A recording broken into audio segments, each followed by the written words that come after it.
Hello friends, ಇವತ್ತು ಹೆಲ್ದಿಯಾಗಿರುವಂತಹ ನಾನ್ fried ಇಫ್ತಾರ್ snacks ರೆಸಿಪಿನ ಹಂಚಿಕೊಳ್ತಾ ಇದ್ದೀನಿ.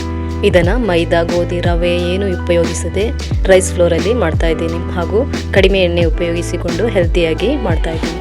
ಇದನ್ನು ನೀವು ಬ್ರೇಕ್ಫಾಸ್ಟ್ ಆಗಿಯೂ, ಡಿನ್ನರ್ ಆಗಿಯೂ, ಮಕ್ಕಳಿಗೆ ಲಂಚ್ ಬಾಕ್ಸಿಗೆ, ಈವ್ನಿಂಗ್ ಸ್ನ್ಯಾಕ್ಸ್ ಆಗಿ ಎಲ್ಲ ಮಾಡ್ಕೊಳ್ಬೋದು. ಮೊದಲು ಇದಕ್ಕೆ ಬೇಕಾದಂಥ ಒಂದು ಮಸಾಲೆಯನ್ನು ಗ್ರೈಂಡ್ ಮಾಡ್ಕೊಳ್ಳೋಣ. Green chilli 3, coriander leaves, mint leaves, curry leaves ಸ್ವಲ್ಪ ಹಾಕ್ಕೊಳ್ಳಿ. ಆಮೇಲೆ ಸೋಂಪು 1 ಟೀ ಸ್ಪೂನು, ನಿಂಬೆ ರಸ 1 ಟೀ ಸ್ಪೂನು, ಆಮೇಲೆ ತೆಂಗಿನಕಾಯಿ ಸ್ವಲ್ಪ ಹಾಕ್ಕೊಂಡು ಇದನ್ನು ರುಬ್ಕೊಂಡು ಬನ್ನಿ. ನೀರೇನು ಹಾಕೋದು ಬೇಡ, ನೋಡಿ ಈ ರೀತಿಯಾಗಿ ಗ್ರೈಂಡ್ ಮಾಡ್ಕೊಳ್ಳಿ. ಇವಾಗ ಸ್ಟಫಿಂಗ್ ಮಸಾಲೆಯನ್ನು ರೆಡಿ ಮಾಡಿಕೊಳ್ಳೋಣ. ಅದಕ್ಕಾಗಿ ಒಂದು ಪ್ಯಾನನ್ನು ಮೀಡಿಯಂ ಫ್ಲೇಮ್ನಲ್ಲಿ ಇಟ್ಕೊಂಡು 2 ಟೇಬಲ್ ಸ್ಪೂನ್ ಅಷ್ಟು ಆಯಿಲ್ ಹಾಕ್ಕೊಳ್ಳೋಣ. ಆಯಿಲ್ ಬಿಸಿ ಆದ ನಂತರ ಒಂದು ಮೀಡಿಯಂ ಸೈಜ್ನಲ್ಲಿರುವ ಆನಿಯನನ್ನು ಸಣ್ಣ ಸಣ್ಣದಾಗಿ ಕಟ್ ಮಾಡಿಕೊಂಡು ಹಾಕ್ಕೊಂಡು ಅದನ್ನು ಸ್ವಲ್ಪ ಹೊತ್ತು ಫ್ರೈ ಮಾಡ್ಕೊಳ್ಳಿ.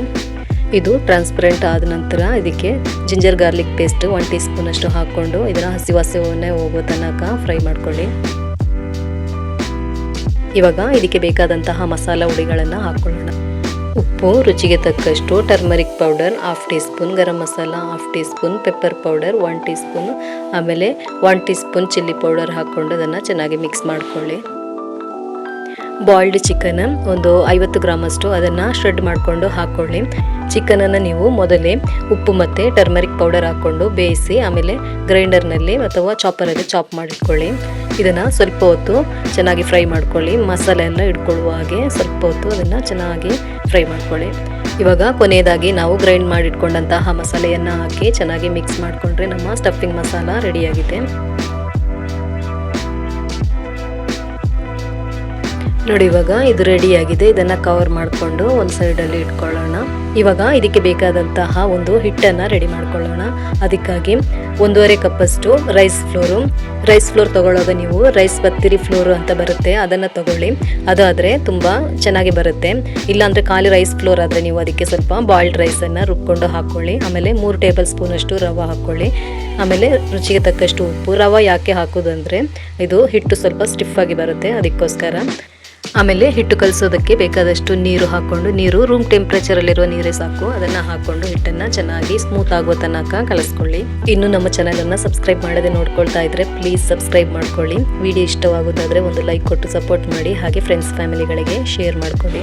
ನೋಡಿ, ಇವಾಗ ಹಿಟ್ಟು ರೆಡಿಯಾಗಿದೆ. ನೋಡಿ, ಈ ಥರ ಆದರೆ ಸಾಕು, ಈ ರೀತಿ ಸ್ಮೂತಾಗಿ ಆದರೆ ಸಾಕು. ಇದನ್ನು ರೆಸ್ಟ್ ಮಾಡುವ ಅವಶ್ಯಕತೆ ಏನೂ ಇರೋದಿಲ್ಲ. ಇವಾಗ ಹಿಟ್ಟು ರೆಡಿಯಾಗಿದೆ, ಮಸಾಲನೂ ರೆಡಿಯಾಗಿದೆ. ನಾವೀಗ ಇದನ್ನು ರೆಡಿ ಮಾಡಿಕೊಳ್ಳೋಣ. ಕೈಗೆ ಸ್ವಲ್ಪ ಎಣ್ಣೆ ಹಚ್ಕೊಳ್ಳೋಣ. ಎಣ್ಣೆ ಹಚ್ಚೋದ್ರಿಂದ ನಮಗೆ ಶೇಪ್ ಕೊಡೋದಕ್ಕೆ ಈಸಿ ಆಗುತ್ತೆ. ಒಂದು ಸ್ಮಾಲ್ ಬಾಲ್ ಸೈಜ್ನ ಗಾತ್ರದಲ್ಲಿ ಹಿಟ್ಟನ್ನು ತಗೊಂಡು ಅದನ್ನು ಫ್ಲ್ಯಾಟ್ ಮಾಡ್ಕೊಳ್ಳೋಣ. ಚೆನ್ನಾಗಿ ನಾನು ವಿಡಿಯೋದಲ್ಲಿ ತೋರಿಸ್ತಾ ಇದ್ದೇನಲ್ಲ, ಇದೇ ರೀತಿ ಫ್ಲ್ಯಾಟ್ ಮಾಡ್ಕೊಳ್ಳಿ. ಆಮೇಲೆ ನಾವು ರೆಡಿ ಮಾಡಿಟ್ಕೊಂಡಂತಹ ಮಸಾಲೆ ಇದೆಯಲ್ಲ, ಅದನ್ನು ಒಂದು 2 ಟೇಬಲ್ ಸ್ಪೂನ್ ಅಷ್ಟು ಹಾಕ್ಕೊಂಡು ನಾನು ಈ ರೀತಿ ಶೇಪ್ ಕೊಡ್ತಾ ಇದ್ದೀನಿ. ನೀವು ನಿಮ್ಗೆ ಇಷ್ಟವಾದ ರೀತಿಯಲ್ಲಿ ಶೇಪ್ ಮಾಡ್ಕೊಳ್ಳಿ. ನಿಮ್ಗೆ ಯಾವ ರೀತಿ ಸುಲಭವಾಗುತ್ತೆ ಆ ರೀತಿಯಲ್ಲಿ ಮಾಡ್ಕೊಳ್ಳಿ. ಆಮೇಲೆ ಎಡ್ಜಸ್ ಅನ್ನ ಟೈಟ್ ಆಗಿ ಸೀಲ್ ಮಾಡ್ಕೊಳ್ಳಿ, ಇಲ್ಲಾಂದ್ರೆ ಫಿಲ್ಲಿಂಗ್ ಮಸಾಲೆ ಹೊರಗಡೆ ಬರ್ಬೋದು. ಸೀಲ್ ಮಾಡಿ ಆದ ನಂತರ ಸೈಡಿನಲ್ಲಿರುವಂತಹ ಎಕ್ಸ್ಟ್ರಾ ಹಿಟ್ಟನ್ನು ಕಟ್ ಮಾಡಿ ತೆಗಿಬೋದು. ಇವಾಗ ನೋಡಿ, ಇನ್ನೊಂದು ಕೂಡ ನಾನು ಇಲ್ಲಿ ಮಾಡಿ ತೋರಿಸ್ತಾ ಇದ್ದೀನಿ. ಇದೇ ರೀತಿ ಎಲ್ಲದನ್ನು ಮಾಡ್ಕೊಳ್ಳಿ ನೀವು.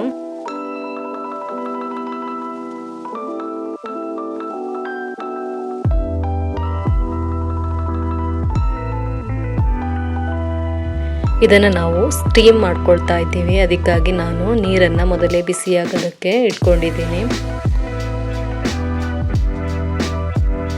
ಇವಾಗ ನೋಡಿ, ಎಲ್ಲ ರೆಡಿಯಾಗಿದೆ. ಇದನ್ನು ಇನ್ನು ಸ್ಟೀಮರಿಗೆ ಸ್ವಲ್ಪ ಎಣ್ಣೆ ಹಚ್ಕೊಂಡು ಅದರಲ್ಲಿ ಇಟ್ಕೊಳ್ತಾ ಬರೋಣ. ಇದನ್ನು 15 ನಿಮಿಷ ಸ್ಟೀಮ್ ಮಾಡ್ಕೋಬೇಕು ನಾವು. ಇವಾಗ ನೋಡಿ, 15 ನಿಮಿಷ ಆಗಿದೆ. ಇದು ಚೆನ್ನಾಗಿ ಬೆಂದಿದೆ. ಇವಾಗ ಇದನ್ನು ಸ್ವಲ್ಪ ತಣ್ಣಗಾಗಿಸ್ಕೊಳ್ಬೇಕು, ಯಾಕಂದರೆ ನಾವು ಇದಕ್ಕೆ ಸ್ವಲ್ಪ ಮಸಾಲೆ ಹಾಕಿ ಇದನ್ನು ಸೀಸನಿಂಗ್ ಮಾಡ್ತಾ ಇದ್ದೀವಿ. ಒಂದು 5 ನಿಮಿಷನಾದರೂ ರೆಸ್ಟಿಗೆ ಇಟ್ಕೊಳ್ಬೇಕು. ನಾವು ಬೇಯಿಸಿದ ತಕ್ಷಣ ಮಾಡಿಕೊಂಡ್ರೆ ಅದು ತುಂಬ ಸ್ಮೂತ್ ಆಗಿರುತ್ತೆ, ಹೊಡೆದು ಹೋಗೋ ಚಾನ್ಸಸ್ ಇರುತ್ತೆ. ಅದಕ್ಕಾಗಿ 5 ನಿಮಿಷ ಹಾಗೆ ಇಟ್ಕೊಳ್ಳೋಣ. ಇವಾಗ ಇದನ್ನು ಫ್ರೈ ಮಾಡ್ಕೊಳ್ಳೋದಕ್ಕೆ 1 ಟೇಬಲ್ ಸ್ಪೂನ್ ಅಷ್ಟು ಬಟರ್, 1 ಟೇಬಲ್ ಸ್ಪೂನ್ ಅಷ್ಟು ಎಣ್ಣೆ ಹಾಕ್ಕೊಂಡು ಅದನ್ನು ಚೆನ್ನಾಗಿ ಬಿಸಿ ಮಾಡ್ಕೊಳ್ಳಿ. ಫ್ಲೇಮನ್ನು ಲೋ ಟು ಮೀಡಿಯಮ್ನಲ್ಲಿ ಇಟ್ಕೊಳ್ಳಿ. ನಂತರ ಗಾರ್ಲಿಕ್ 1 ಟೇಬಲ್ ಸ್ಪೂನ್ ಅಷ್ಟು ಸಣ್ಣದಾಗಿ ಕಟ್ ಮಾಡ್ಕೊಂಡು ಹಾಕ್ಕೊಳ್ಳಿ. ಆಮೇಲೆ ಆನಿಯನ್ ಕೂಡ 1 ಟೇಬಲ್ ಸ್ಪೂನ್ ಅಷ್ಟು, ಇದನ್ನು ಕೂಡ ಸಣ್ಣದಾಗಿ ಕಟ್ ಮಾಡ್ಕೊಂಡು ಹಾಕ್ಕೊಳ್ಳಿ. ಸ್ವಲ್ಪ ಹೊತ್ತು ಇದನ್ನು ಫ್ರೈ ಮಾಡ್ಕೊಳ್ಳಿ. ಆಮೇಲೆ ಮಸಾಲ ಹುಡಿಗಳು, turmeric powder 1/2 teaspoon, chilli powder 1/2 teaspoon, ಆಮೇಲೆ ಗರಂ ಮಸಾಲ 1/2 ಟೀ ಸ್ಪೂನ್ ಅಷ್ಟು ಹಾಕ್ಕೊಂಡು ಚೆನ್ನಾಗಿ ಮಿಕ್ಸ್ ಮಾಡ್ಕೊಳ್ಳಿ. ಇವಾಗ ಮಸಾಲ ಹುಡಿಗಳೆಲ್ಲ ಚೆನ್ನಾಗಿ ಮಿಕ್ಸ್ ಆಗಿದೆ. ಇವಾಗ ಒಂದೊಂದನ್ನೇ ಹಾಕ್ಕೊಳ್ತಾ ಬರೋಣ. ಇದನ್ನು ನಾವು ನಿಧಾನಕ್ಕೆ ತಿರುಗಿಸಿ ಹಾಕ್ತಾ ಅದನ್ನು ಮಸಾಲೆಗಳನ್ನೆಲ್ಲ ಚೆನ್ನಾಗಿ ಮಿಕ್ಸ್ ಮಾಡ್ಕೊಳ್ಳೋಣ. ಒಂದು 2 ನಿಮಿಷ ಇದೇ ರೀತಿ ಮೀಡಿಯಂ ಫ್ಲೇಮ್ನಲ್ಲಿ ಇಟ್ಕೊಂಡು ಚೆನ್ನಾಗಿ ಮಿಕ್ಸ್ ಮಾಡ್ತಾ ಬನ್ನಿ. ಇವಾಗ 2 ನಿಮಿಷ ಆಗಿದೆ, ಎಲ್ಲನೂ ರೆಡಿ ಆಗಿದೆ. ಇವಾಗ ಇದನ್ನು ಸರ್ವ್ ಮಾಡ್ಕೊಳ್ಬೋದು. ನೋಡಿದ್ರಲ್ಲ ಎಷ್ಟು ಈಸಿಯಾಗಿ ಮಾಡ್ಕೊಳ್ಬೋದು ಅನ್ನೋದನ್ನು. ನೀವು ಒಮ್ಮೆ ಟ್ರೈ ಮಾಡಿ ನೋಡಿ, ನಿಮ್ಮ ಅಭಿಪ್ರಾಯವನ್ನು ಕಮೆಂಟ್ ಮೂಲಕ ತಿಳಿಸಿ. ಹಾಗಾದರೆ ಮುಂದಿನ ವಿಡಿಯೋದಲ್ಲಿ ಸಿಗೋಣ.